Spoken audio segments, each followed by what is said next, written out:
না না, এই যে 50 ওভারে ক্যাপ্টেন আছে। লিটনের অভিযোগ ছিল আমি নাকি নেই না, ওর সারা জীবনের অভিযোগ। না, অবশ্যই ভালো।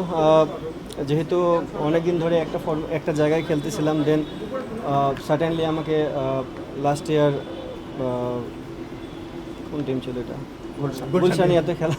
তো এবার একটা নতুন টিম, আর আমরা তো বাদল ভাইকে সবাই আগে থেকেই চিনি। বরাবরের মতন উনি সবসময় চেষ্টা করে ভালো টিম করার জন্য।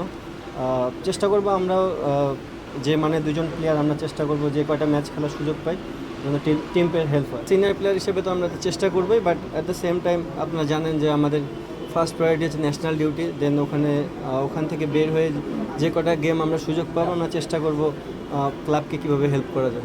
না না, এই যে 50 ওভারে ক্যাপ্টেন আছে।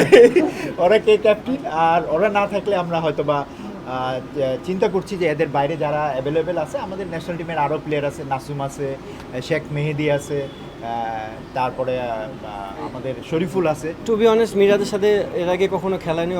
অবভিয়াসলি ন্যাশনাল টিমে তো খেলেছি, ঢাকার লিগে এই প্রথম খেলবো। খেলার পর আমি অ্যান্সারটা দিতে পারবো। না, আমরা তো একসাথে অনেক দিন ধরে আছি এবং আমরা একসাথে টেস্ট, ওডিআই, টি20 সবই খেলেছি এবং ক্লাব ক্রিকেটটা অবভিয়াসলি এটা একটা ডিফারেন্ট গেম এবং এখানে মানে সব ডোমেস্টিকের প্লেয়াররা একসাথে থাকে, এখানে সবার সাথে মানিয়ে নেওয়াটা খুব ইম্পর্টেন্ট। বাট লিটন দাসকে তো নতুন করে চিনানোর কোনো কিছু নেই, সো আশা করি ভালো হবে একসাথে।